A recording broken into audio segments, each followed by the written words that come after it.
You ask Tiger to solve. This deals with linear equations with one unknown. The final result is v equals -19. Let's solve it step by step. Swap sides. Group all constants on the right side of the equation. Subtract 23 from both sides. Group like terms. Simplify the arithmetic.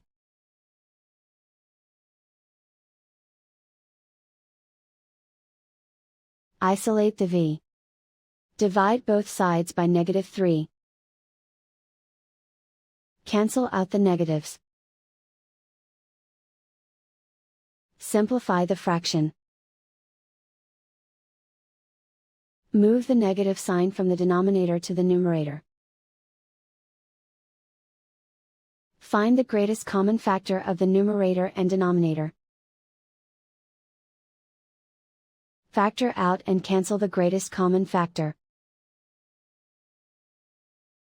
And so the final result is v equals -19.